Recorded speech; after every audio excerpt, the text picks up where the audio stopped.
안녕하세요. 책 읽어주는 재미입니다. 오늘 소개해드릴 책은 정신건강의학과 의사이자 분석심리연구가 이남희 박사님의 황혼 에세이입니다. 늙어감을 받아들이고 사라짐에 대한 서글픔을 잠재우는 시간, 중년에서 노년으로 가는 길목에 많은 이들이 공감할 만한 황혼역의 단상과 삶에 대한 성찬을 풀어낼 그의 글을 소개해 보도록 하겠습니다. 아주 위험한 주문. 요즘 자기계발서나 심리학 책들을 보면 대부분 감정 표현을 하면서 살라고 격려한다. 싫은 것은 싫다고 말하라고 한다. 그래야 자존감이 높아진다고. 그래야 힘이 생긴다고. 그런데 재미있는 연구 결과가 있다. 내 인생은 내가 결정한다. 운명은 자기 하기 나름이다 라고 생각했던 사람들이 직장 생활 2년 후에는 아주 불행해졌다고 한다. 뒤돌아보니 성장기에도 젊은 시절에도 나는 큰 뜻이나 계획 혹은 진심으로 원하는 것이 크게 없었다. 그저 하루하루 내게 주어지고 떨어지는 일들을 시작하고 마무리하느라 정신없었던 것 같다. 오늘 하루 별일 없게 해주세요가 내 기도의 제목이었지. 이상하게도 훌륭한 사람, 유명한 사람, 돈 많은 사람이 되게 해달라고 간절히 소망했던 적이 없다. 고3 때는 그래도 서울의대에 꼭 합격하게 해주세요 하고 기도했던 적은 있었다. 합격하면 평생 하느님과 아픈 사람들을 섬기고 살게요 라는 하느님과의 거래 아닌 거래를 했었다. 물론 대학에 들어가서 내가 얼마나 바보 같은 결정을 하고 기도를 했던 것인지 금방 깨닫게 되었다. 의사가 되어 섬기는 인생이 얼마나 괴로운 건지 그땐 미처 몰랐다는 걸 깨닫기도 했고, 무엇보다 의학과 과학은 내 적성이 전혀 아니었기 때문이다. 휴학계를 학교 다니는 내내 들고 다녔지만 다른 대학에 가면 등록금과 생활비를 대줄 수 없다는 아버지의 지나가는 말씀 한마디에 끝내 용기 없는 나는 주저앉고 말았다. 정부의 의료정책 반대에 휴학계를 내고 사직서를 내는 요즘 젊은이들에 비해 나는 얼마나 비겁하고 치사한가. 남들 보기에는 정신과 의사가 되어 책도 내고 방송에도 나왔으니 자신의 꿈을 실현한 사람처럼 보일지 모르겠지만, 어려서 뭣도 모르고 의대에 들어와 30여 년 이 일은 내 일이 아니야 라는 생각을 떨쳐버렸던 적 없이 항상 의업에 대해 회의적이었다. 어쩌면 결혼도 마찬가지다. 아이를 너무 좋아해서 빨리 결혼했고 아이도 빨리 낳았지만 젊은 시절에 그런 내 선택을 후회했던 적이 어디 한두 번인가. 문제는 이제 다시 돌아가도 내가 원하는 것이 그럼 뭔데 하는 질문에 자신 있게 답할 수 없을 것 같다는 거다. 어쨌거나 원하든 아니든 능력의 몇 배 이상 너무 과분한 많은 것들을 누리고 살았다. 노력이 1이었다면 운이 99였다. 진정으로 내가 원하는 것이 무엇인지 모르고 자신의 엉터리 같은 선택에 최소한의 책임을 지면서 살다 보니 여기까지 왔는데, 앞으로도 그런 운이 계속될지 여전히 두렵다.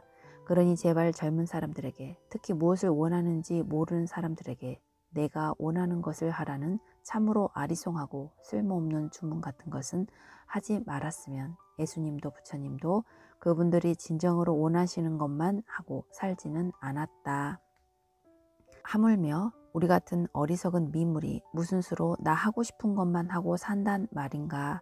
하고 싶은 것을 하고 살라는 부추김은 폭력으로 정권을 뒤집어라, 혁명으로 계급을 전복시켜라 하는 말처럼 때론 아주 위험하다. 솔직히 말하자, 공상 속에서 미운 사람을 정말 신나게 때리거나 쌍욕을 하거나 하고 싶을 때가 없는가? 나보다 훨씬 잘 나가는 사람을 만나면 어떻게 하든 더 잘나야 하는데 그럴 수 없을 것 같을 때 결국 망했으면 좋겠다 하는 치졸한 상상을 해본 적이 있는가? 내가 뭔가 잘못한 사람들에게 아무도 모르게 복수하고 싶고 일은 안 하는데 멋지고 편하게 돈을 쓰고 싶고 그런 적이 정녕 없었는가? 우리가 모두 하고 싶은 대로 하고 살면 이 지구는 금방 무간지옥이 될 뿐이니 자제를 하는 것 뿐이다. 안락사를 희망함. 우리는 돌아가신 분에게 매우 어려운 과제를 성취한 사람들에게 갖는 찬탄의 마음과 태도를 보여주어야 한다. 그렇다. 죽음의 과정이 힘들기 때문에 모든 죽는 사람들은 살아있는 이들에게 존경받고 혹시 잘못한 것이 있어도 용서받아도 될 것 같다. 우리가 언제 그들처럼 죽어보았는가? 경험하지 못했다면 경험한 사람들에게 함부로 말하지 말자. 프로이트 선생은 이런저런 약점이 많지만 또 그만큼 인간적인 매력도 많다. 특히 나는 그가 죽어가는 과정에 대해 깊은 찬탄과 존경을 보낸다. 그 시대만 해도 담배나 시가가 암의 원인이라는 것을 몰랐기 때문에 그는 열심히 시가를 물고 살다 결국 구강과 얼굴 쪽에 암이 생겨서 상당히 오랜 기간 암 투병을 하며 말년을 보냈다. 아직 제대로 다듬어지지 않았던 20세기 중반의 항암 치료가 소용 있을 리가 없다. 그는 죽기 전까지 책을 읽다 주치에게 안락사를 부탁하고 조용히 생을 마감했다. 그가 죽기 전까지 읽었던 책은 프랑스 작가 발자크의 괴로운 피부였다. 암으로 썩어가는 자신의 얼굴 근육과 피부가 주던 고통을 발자크의 소설을 읽으며 객관화시키고 완화시켰으니 얼마나 대단한 독서가인가.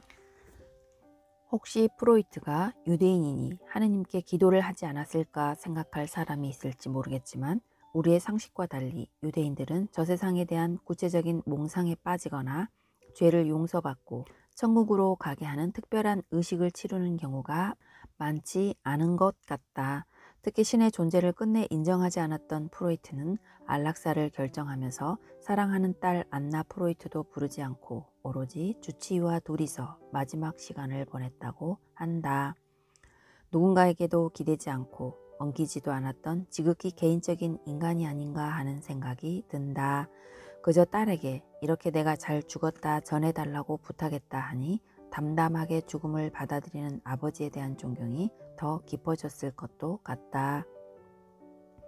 프로이트가 만약 끝까지 독일에 남아 있었다면 나치 수용소에서 죽을 수도 있었을 터 어쩌면 자신의 친지와 동지들이 사지를 벗어나지 못하고 끔찍한 죽음에 이르는 역사적 과정을 지켜보면서 더 일찌감치 죽음을 받아들이고 앞당긴 것은 아닐까 하는 상상도 해본다. 나는 프로이트 학파의 분석가는 아니지만 프로이트처럼 안락사로 삶을 마무리하는 것에 대해 절대 찬성한다. 연명, 의료, 거부 정도로는 너무 부족하다. 인간으로서의 존엄성을 유지할 수 없고 왜 저 노인은 아직 안 죽을까 하는 생각을 모두 하게 될 가능성이 높아진다면 정말로 품위 있고 격조 높게 안락사를 선택하고 싶다. 문제는 아직 우리나라에서는 안락사가 불법이라는 점, 스위스나 미국 어디 가서 안락사 하려면 돈이 수천만 원 든다는 점, 또 해외에서 죽은 부모의 시신을 처리하고 돌아오려면 쓸데없이 엄청나게 많은 돈을 지불해야 한다는 점 때문에 외국에 나가서 안락사를 선택하지 못할 것 같다. 아마도 선진국에서 시신을 화장하든 비행기 좌석을 4개쯤 사서 관 속에 넣어 이동하든 1억 이상의 돈이 들 것이기 때문이다. 그러니 조용히 나만의 방식으로 안락사를 준비하면 좋을 터인데 문제는 치매라든가 뇌졸중에 의한 중풍 등이 갑자기 와서 그런 복잡한 과정을 도저히 해내지 못할 때다. 그러니 제발 부탁인데 시시하게 연명 의료법 같은 건 말고 더 이상 팔다리를 움직이지 못하고 똥오줌 싸고 엉뚱한 욕설이나 입에 담아 내가 내 몸뚱아리를 주체하지 못할 때 본인이 원하면 안락사를 해달라는 요구를 미리 해놓고 조용히 삶을 맞이할 수 있는 법안을 누군가 발의해서 처리해 주길. 매일 죽어가고 있다. 여러 번역이 있지만 나는 노자 도덕경의 50장을 삶이 시작되는 순간부터 우리는 죽음으로 가는 것이다로 번역하고 싶다. 회남자의 비슷한 구절도 삶은 잠시 빌리는 것뿐이요 죽음은 원래 자리로 돌아가는 것이다로 해석해본다. 수백 년 전 서양 사람인 마이스터 에크하르트가 노자나 회남자를 읽었을 리 없는데 그의 설교집에도 비슷한 이야기가 나온다. 모든 존재는 돌아가는 순간 나오는 것이고 나가는 순간 다시 들어간다고. 많은 지혜로운 선지자들이 삶과 죽음이 서로 연결되어 있다고 가르쳤으니 그들보다 못한 나는 그대로 믿을 수밖에. 내 삶은 그 이전의 죽음과 연결되어 있고 내 죽음은 그 이후에 어떤 생명과 다시 연결되어 있을까? 다 떠나서 그대로 흙에 묻힌다면 내 썩은 육신이 구더기와 박테리아 도움을 받아 토양의 한 성분으로 변할 것이니 내 몸의 분자와 원자들이 다시 새로운 생명으로 변하는 것도 같다. 혹시 화장을 한다고 해도 수분은 하늘로 날아가고 태워도 남게 되는 무기질이 땅속에 들어가면 또 자연의 일부가 될 것이다. 그러니 내 육체가 아예 없어지는 것은 아닌 셈이다. 꼬맹이 시절 내가 영원히 존재했던 것이 아니라 어머니 뱃속에서 갑자기 생겨났다는 사실과 언젠가는 또 죽어서 나라는 존재가 없어진다는 사실에 혼란스럽고 놀라워하며 그 수수께끼를 어떻게 풀까 고민했던 적이 꽤 많다. 그 이후 삶과 죽음의 본질에 대해 여전히 한치 앞을 못 보는 상태로 돌아왔지만 요즘의 나에게 노자 도덕경이나 회남자의 구절은 큰 힘이 된다. 장자를 흉내내자면 살아있다는 것이 정말 살아있는 것인지 이 삶이 환상에 불과할 것인지 죽는다고 생각하지만 우리의 영혼이 어디론가 가는 것인지 도무지 알 수가 없다. 죽음은 그렇게 우리를 혼란에 빠뜨리고 신비한 안개 속을 헤매게 하기 때문에 우리를 성숙하게 하고 삶을 더 소중하게 여기도록 하는 것이 아닐까 싶다. 지금도 계속 죽어가고 있으며 내게 남은 시간이 사실 얼마 되지 않은 것이니 어찌 이 시간을 그냥 흘려보낼 수 있겠는가? 또 살아있다고 잘난 척 할 것도 없고 언제 죽는다고 선고를 받는다 해도 경망스럽게 굴지 말아야 한다. 우리는 매일 죽어가고 있는데 다만 그 속도와 방법만 모른다는 사실을 애써 외면한 것뿐이니 말이다. 어쩌면 죽음을 미리 알기 위해 우리는 매일 밤 자아를 놓고 무의식으로 들어가는 잠으로 빠져드는 것이 아닐까? 자식에게 실망하지 않는 법. 세상은 넓고 할 일은 많고 만날 사람도 널렸는데 조선시대 집성촌에 살듯 자식들에게 부모를 자주 찾으라고 강요하거나 꼭 곁에 두고 살고 싶다고 희망하지 말자. 자식들이 옆에 와서 살고 싶다면 그렇게 하고 멀리 살고 싶다면 그렇게 하는 것이 옳다. 자녀의 인생을 끝까지 책임져 줄 자세가 되어 있지 않다면 자녀도 남이니 함부로 이래라 저래라 할 권리가 없다.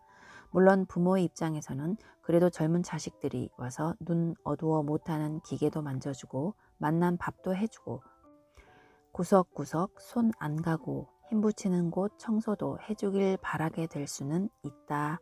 누군들 안 그러겠는가? 다만 자식들 덕을 조금이라도 보기 위해서는 혹시 마음에 들지 않아도 무조건 고맙다, 잘했다, 칭찬을 듬뿍 해야 한다. 이래도 원망, 저래도 원망하는 것이 자식된 이들의 본성이고 권리다. 세상의 모든 부모는 완전하지 않으니까.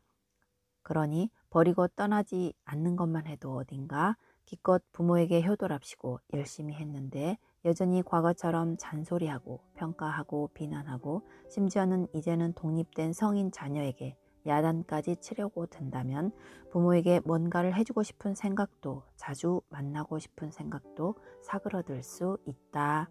아무리 자신이 경험이 많고 일에 익숙하다고 생각하더라도 참자. 아직 일에 서툰 것은 그만큼 젊은이들이 여러 잠재적 능력이 많다는 뜻이다. 어설피 뭔가를 가르치려고 들기보다는 그들이 시행착오를 통해 스스로 깨닫도록 기다려 주어야 한다. 특히 이미 많은 사람들이 알고 있는 금과 옥조지만 나 때는 말이야 라는 말은 금기다. 사람의 왜곡된 기억은 절대 믿을 바가 되지 못한다. 아마 21세기 대부분의 선진국 노인들은 꽤 오래전부터 자식들에게 하고 싶은 말을 하는 건 일찌감치 접었어 라고 이야기할 것이니 어차피 똑똑하고 능력있고 좋은 시절에 사는 젊은이들이 못 살고 힘든 시절을 산 한때는 무능했던 노인들 이야기를 듣지 않을 것을 아니까. 그건 그렇고 젊은 자식 중에는 혹시라도 부모들에게 이렇게 살아라 저렇게 살아라 이걸 입어라 저걸 입어라 하고 강요하는 경우는 없을까? 그건 역시 꼴사나운 일이 될 수도 있다. 부모가 걱정이 된다면 그저 행동으로 보여줄 일이다. 부모가 필요해 보이는 것을 자신이 끝까지 해줄 자세가 되어 있지 않다면 이래라 저래라 간섭할 권리가 성인 자녀들에게는 없다. 부모 자식들이여 서로의 인생에 간섭하지 말고 제발 서로의 차이를 존중하자. 그리고 혹시라도 누군가가 친절을 베풀고 있다면 마음에 없더라도 감사의 말을 해주면 된다. 그러나 혹시라도 그런 감사의 말을 자신은 듣지 못할 가능성이 더 많을 수도 있다. 인생에 실망하지 않기 위해서는 상대방을 조정하려 하지 말고 스스로의 마음을 닦을 일이다. 기대하지 말고 혹시 내 후위에 대한 반응이 시원치 않다 하더라도 자신이 하고 싶은 만큼 할 수 있는 만큼만 서로에게 친절을 베풀고 해준 바는 잊어버리는 것이 내 정신 건강에 훨씬 좋다.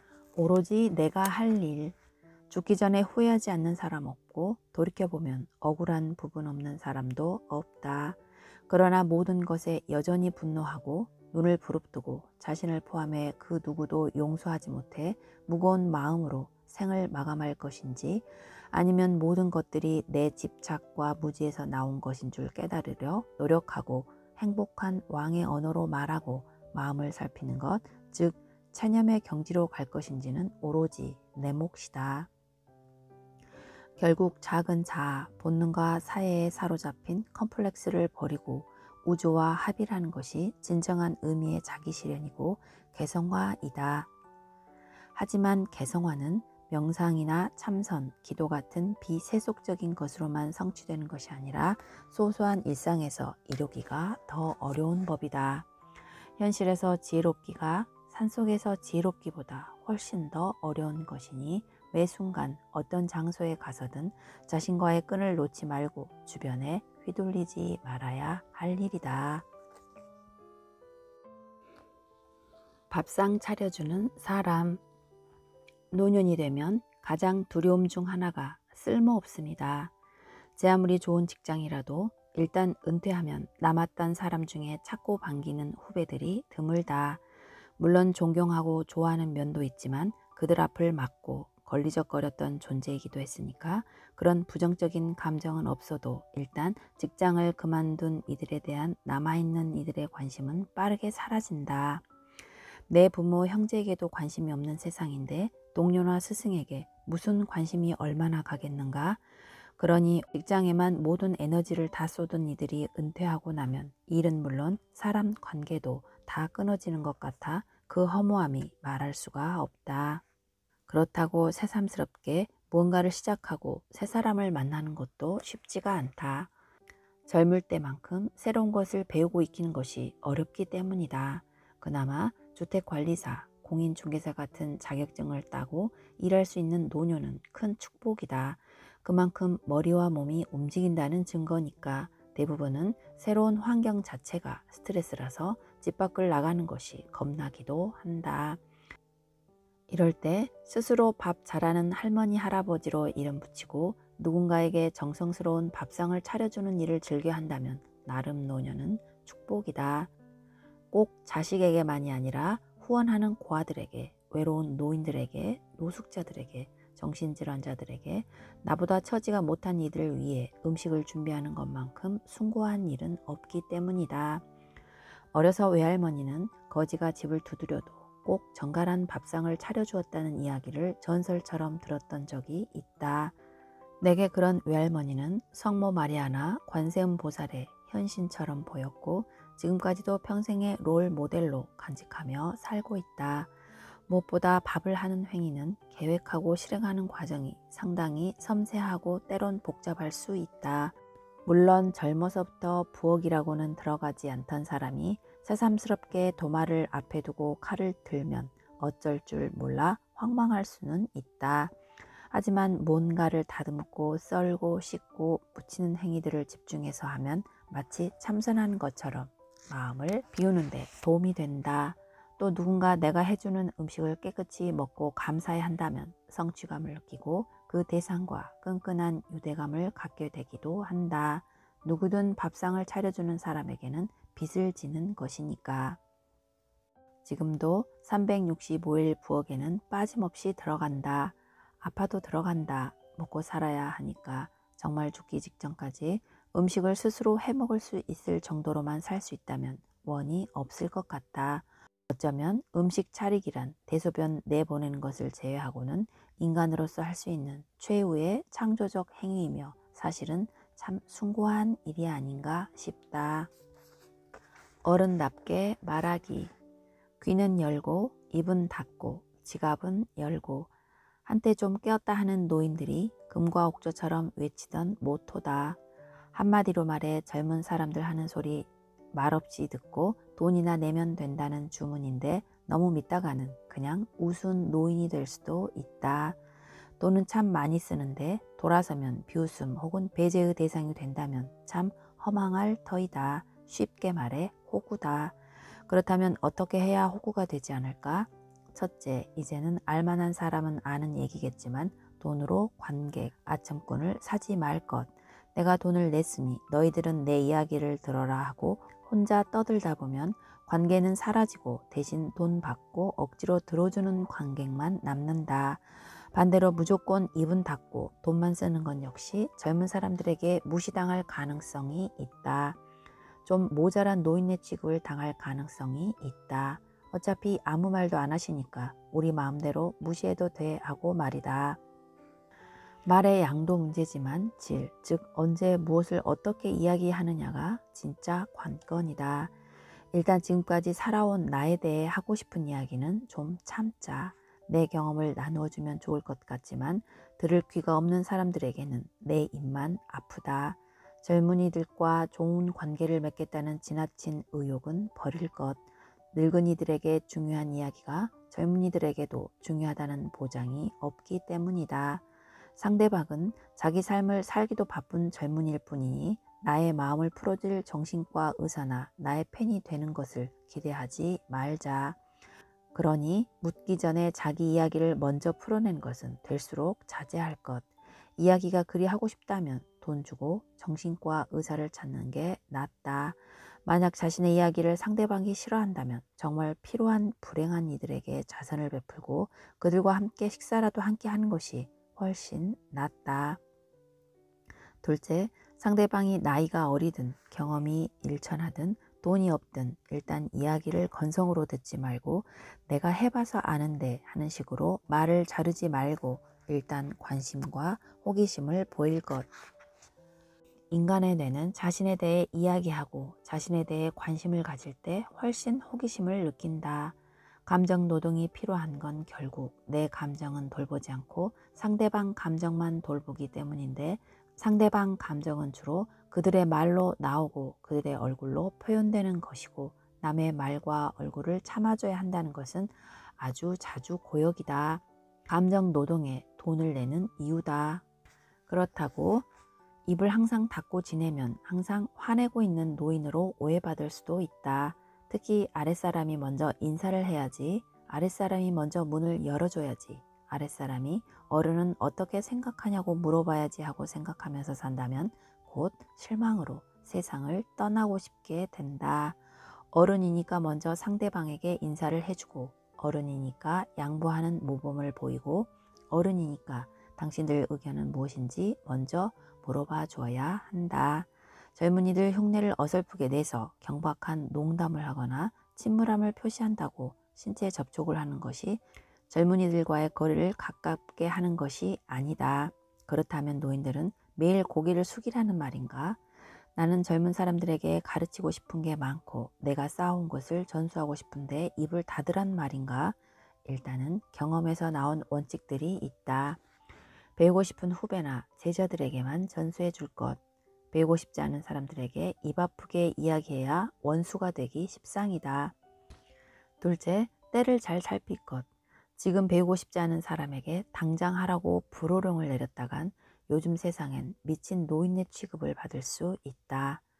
지금엔 싫어도 언젠가는 배우고 싶어 할 수 있을 것이고 집중이 잘 되는 환경 혹은 시간이 올 수도 있다. 공부해야 한다고 잠을 안 재우고 자식이나 학생들을 가르치는 것은 일종의 학대다. 배우기 싫다는 젊은이들 잡고 늘어지는 것도 무례하고 흉한 일일 뿐이다. 셋째, 나는 그럼 얼마나 잘 알고 있는지 끊임없이 점검하고 그 시간에 자기 개발을 더 할 것. 참으로 새로운 지식을 알아냈다고 흥분해서 후배나 학생들에게 자랑하다 그들이 속으로 이미 너무 잘 알려진 사실인데 하고 비웃음을 당할 수도 있으니 자신의 최신 지식이 정말로 최신 지식이라고 착각하지 말 것. 코치와 꼰대의 차이를 요약하면 한 문장이다. 훌륭한 코치는 선수의 장점을 찾아주지만 꼰대는 열등감 때문에 좋은 선수도 죽여버린다.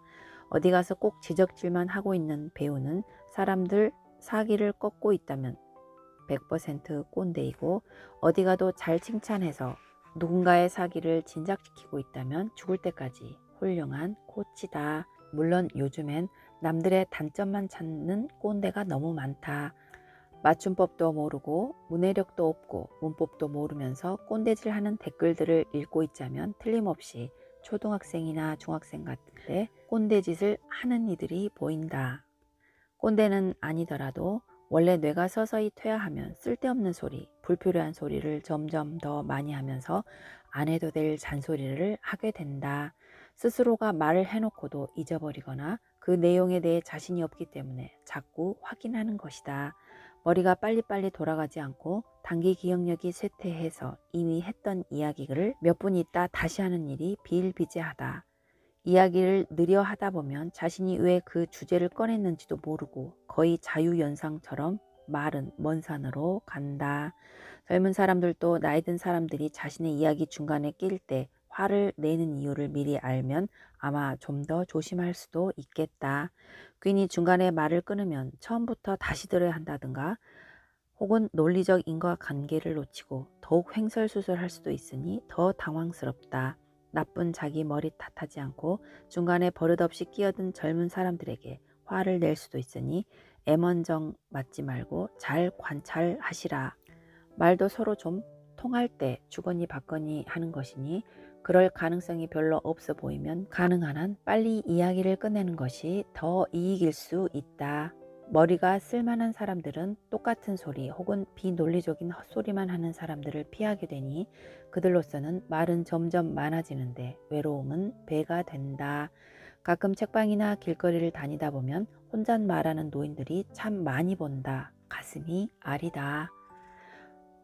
프란츠 카프카는 아버지의 잔소리가 너무 지겨워서 아예 아버지께 드리는 편지라는 책을 써서 어째서 자신의 삶이 아버지 때문에 힘들어졌는지 장황하게 썼다. 마르셀 프루스트의 시에도 노골적으로 아버지의 잔소리를 비난하는 대목이 나온다. 랭보는 자신의 시에서 사랑은 주지 않고 잔소리만 하고 요구하는 어머니를 마녀로 바꿔놓았다. 프로이트의 오이디푸스 컴플렉스니 살부 환상이니 하는 심리 이론도 자신의 경험에서 나오는 것일 터 오죽하면 살부 환상을 가졌겠는가. 하지만 역설적으로 이런 이들의 성공의 자원이 어쩌면 아버지의 확실한 간섭과 독재였다고 해도 아주 틀린 말은 아니다. 문제는 카프카나 프루스트나 랭보가 너무 빨리 세상을 떠났다는 것. 만약 아버지와의 갈등이 없었다면 무병장수했을지 누가 알겠는가. 혹시라도 자녀가 오래 사는 것을 진심으로 위한다면 그들 영혼을 갉아먹는 잔소리는 접는 게 낫다. 물론 나이 든 것만으로도 서글프고 힘든데 말마저 내 맘대로 못한다고 생각하면 아주 속상할 것이다. 어쩌랴 자신의 한계를 빨리 깨닫고 내 말을 들어주는 대상을 찾는 것이 현실적이다. 늙은이들이 반려동물, 반려식물 또는 말 못하는 갓난아기들과 오히려 잘 어울리는 이유다. 강아지 2마리를 입양하고 갓난 손주를 돌보면서 나도 절실하게 깨닫고 있다.